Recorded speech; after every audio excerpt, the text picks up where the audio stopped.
Cliff is on a marathon session here. It's all rock and roll. Let's see how long we can keep Cliff talking here from Dry Kill Logic. Let's go.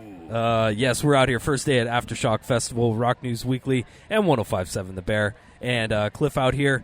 Dry Kill Logic, man. Hell yeah, fella. Pleasure. Dude, 30th anniversary. Wild times, dude. Wild times. So, could you think yourself 30 years ago that you'd be out here at Aftershock Festival 30 years? You know, I always say, like, the 25-year-old version of me would be amazed by the 52-year-old version of me. But, yeah, you know, it's funny. We always like to say, you know, hardcore since '94 was when the whole story kind of began. Yeah. And, you know, to be here now, I mean, again, with songs that we haven't played in decades, it's just surreal, and we're very grateful, and it's just very humbling. That's awesome, man. For everybody that doesn't know, drykilllogic.com is the place to go to check out all the stuff that we're talking about here. I'd like to talk a little bit about the early history. I'm sure you've had some questions about it, but for our listeners who don't know, you were a band called Hinge back then in the early days.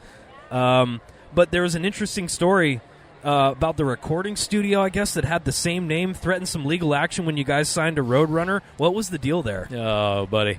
Yeah. So, you know, kind of a shock of getting to the major labels. Well, you know what it is, too? Pre-internet 90s, you can just kind of be the thing you want to be, and you're not really worried about other things, right? You know, and we had been Hinge as an unsigned band, and we've been doing that for a while, and, you know, we signed with Roadrunner, and you know, like when you sign a contract, that last little bit of it above your signature says, I hereby certify that everything above sign my soul away. Was like just and true, and I can represent the warranties herein, and blah, blah, blah, blah. And like, yeah, sure. Like, we'll, you know, but we had never copyright checked anything or like done any fucking diligence to see like what it was worth.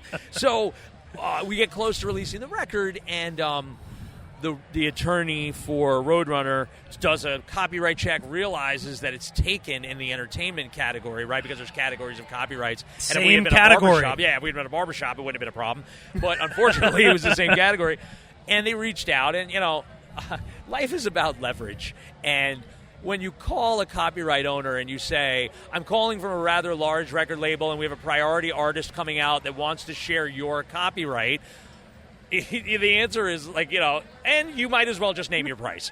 And I think that it was such an unreasonable request. It was like, you know, percentages in perpetuity through all categories. You know, that's my name, so if you sell merch. Oh, my gosh. And we were like, okay. Come on. But the problem was that because nobody had really done this diligence, we had already printed 35,000 copies of the record, and it was getting ready to ship. That's the catch. Roadrunner was really not happy about that, so we tried to think of a solution that could save the album art, and we came up with Hinge AD, right? Which we thought that could work. Something could work. You just put a little sticker on the album, and it's, you know, the least worst disaster that we could come up with.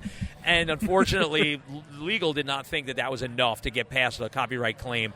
And at the time, they had just gone through this with Machine Head. I don't know if you remember that. No, I don't. What happened with them? Machine Head was being sued by a UK studio that owned a name in the category. So Roadrunner, and they had been on like a I don't know the exact amount of years, but it was a very long, litigious fight, and I don't think they won. But I'm both not recording sure studios, too. Yeah, that's what I mean. So, like, I think they were very knowledgeable about, like, what you could probably win versus what would keep you locked in court forever. Sure. And, you know, it's one of those things where even if you decide to go to court, like, they put a stay on it, so you can't do anything with your record. You're not in market yet, so you have to hold it all. And, you know, what are you going to do? Say you're a local band? Like, I was in a local band, and I put out 2 little things that sold 100 copies. You know, they're like, okay, he owns the copyright. That's not going to work. So we had to change it, and we were fortunate that we kind of had the Dry Kill name in the background, or in our back pocket from a previous conversation about a year before, and we didn't have any other options, so it worked out very well. Nice. That's cool, man. I love that history there. Let's talk more about Dry Kill. So in 2006 and 2007, you put out the Of Vengeance and Violence album, but I know you guys went dormant for a while. What was it around that time? I read you guys kind of got, with the music industry, maybe a little disenfranchised with that, or was it in the band itself? What was it around that time that kind of made you go dormant a little bit? The best way to describe it, I think, is, you know, releasing a record is like getting dealt a hand of cards. And, you know, sometimes that hand of cards is 4 aces. Yeah. And sometimes it's a 9 high. And you don't really know. And for us on that record, it was our second album on an independent label that was independently financed. And in 2006, right at the middle of 2006, was the very beginning of the housing crisis and the financial crisis. Oh, you're right, it really man. hit in 7 and 8, but 6 was the beginning. Yeah, you're right. And we were starting to notice at that time tightening of the belt, harder to get commitments, harder to get things, and at the same time, music is changing. Music is the shifting, format, the landscape, the formats with iTunes and everything. And we just kind of realized that we hadn't been dealt the hand that we needed. Yeah. And we were able to go to Europe twice. We were able to go to Australia for the first time.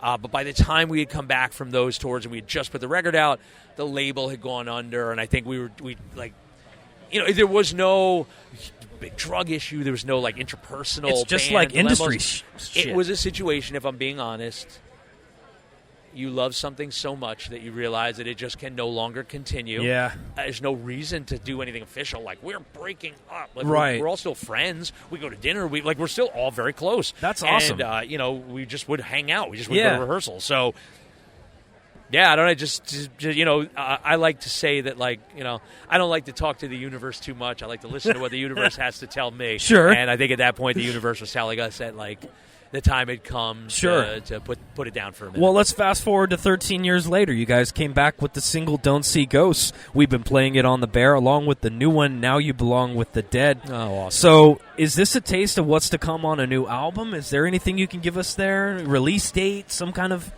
tidbit? For you, I will give you... For me, yes. I'll give you some info. Okay, all right. Drum roll, please. Yes, we are coming off of this show, going home, and commencing writing the new record. So, first record since 2006. Yeah. And I will give you the title, drum roll.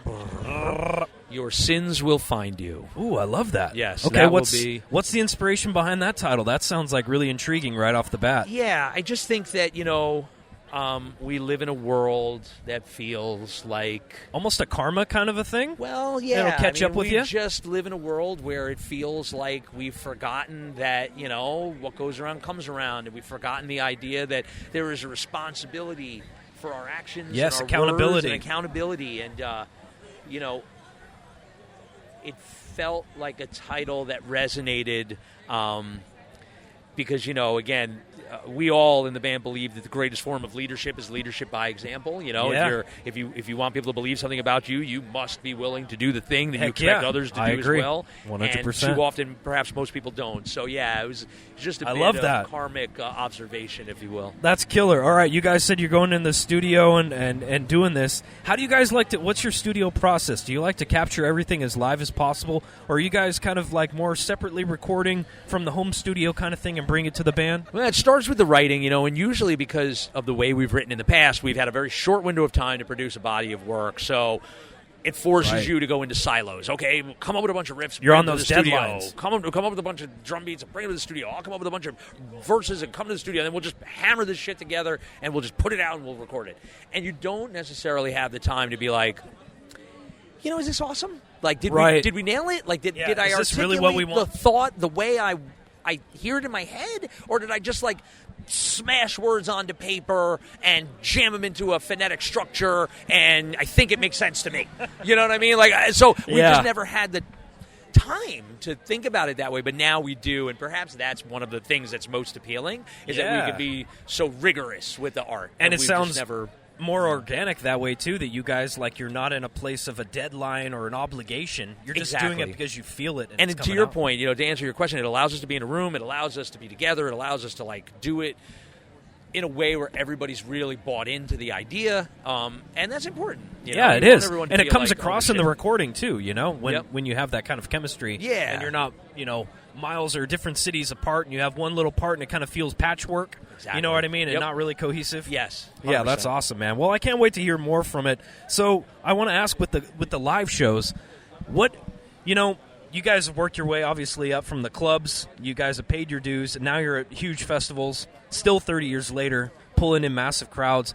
With your touring dynamic, I know you do a blend of both, clubs and festivals. What's your favorite? And, with the set list, do you find yourself kind of having to neuter it or cut it in half for the festivals, or is it always just the hits, or what do you approach that? It's a great question. This year we did the festivals, and we also did a couple of headline runs, and different dynamics, small, sweaty, packed rooms versus like really big audiences that are unfamiliar to us. Right. But there's an excitement in both of them, like playing somewhere today and allowing ourselves to be really excited about the opportunity that we never played on stage this big in front of a crowd this big. I think endears us to a new audience or to an existing audience in a way where they're like, hell yeah, man, like you could tell that, this band, better or worse, love them or hate them, is going to leave it all up there, and they're going to give you the performance that you deserve for being here today. And when we're in clubs, like, those are, I guess, those are super fans, for lack of a better term, because, they're so familiar with the work after 20 years. They're singing along. And that's something that, like, is really new to us as well because, in 2005, we were only 4 years from The Darker Side of Nonsense. We were only 1 year from The Dead and Dreaming. Nobody really knew the music. There were limited ways to connect with it. You had to buy an album to listen to it. So, like, to play a headline show, dude, we never had anybody sing words like that. Yeah. In like a small club. What we played in New trip to Jersey, think about it and that we played way. nothing, and they're singing the words and the like. It's the thing you see fans for other bands do that you're like, there's no way anyone's ever going to do that for us. And then you see people do it, and it's like, oh, get fucked. This is so cool. This like, is happening. Come on. I don't know if I could curse. I'm No, sorry, but of course I'm you just can. like, this is amazing. Hell yeah, dude. So it's just been so crazy. That's awesome, dude. Yeah, All right. Well, okay, so I want to ask about new music. I always like to ask artists, is there anything out there that's grabbing you these days, inspiring you? New music that's something out there that, we don't want to plug other bands necessarily, but something that's like maybe fueling your fire, so to speak, musically. I can't think of there's always something that kind of pops in and pops out when, something new that I obsess over and I just have to listen to it all the time. I think I've just been inspired by the, depth of talent in the metal scene today. I am so amazed by, Alex Terrible and Will Ramos and, all these singers that are, the dude from Kubla Khan. They're so fucking good, and they're just, they have such a unique command of the stage and their music, and you can see this, and the singer from Knock Loose looks like a serial killer. Yeah. The singer from Kubla Khan, he just makes me laugh. He's so fun, he's so tough, but it's and these he's so personalities, fun. It's the right? personalities. Yeah. And Alex Terrible talking about wearing dad shoes and then having this death growl where he doesn't need a microphone, and I'm just like, yo, what is this today? And I've been away for so long that I am in awe of all of it. We're comfortable with who we are. We're not, we're not affected by it, but we're so in awe of it. Yeah, and, that's it's just awesome, so cool. man. We see all these guys walking backstage, and we're like, oh shit, there he is. There he is. You're like a thing I see on the internet. This is crazy. So that's awesome, wild. man. It's just wild. Are you a buy the vinyl and chill at home and experience the album type of guy, or do you just put it on the Spotify playlist and go running? Or Spotify playlist guy, but I have been listening to records as entire bodies of work the same way I did listen to them. So I forgot how much I liked listening to full records front to back. The full thing front to back. You'll pick one or two songs, but you're like, no, you forgot this song, and I might not recognize it by name, but when I listen to them in order, I'm like, oh my God, I loved when this song would come on. I love that, man. Yeah. I've started to do that more. That's something I've gotten away from, but I really enjoy. Well, we can't wait till we get the new album on vinyl so we could do the same, brother. There you go, man. Cliff, thank you so much for taking the time out. I appreciate it. Make sure you guys check him out, drykilllogic.com for all the details. Cliff, thank you again, brother. Thank you, fella. I appreciate you.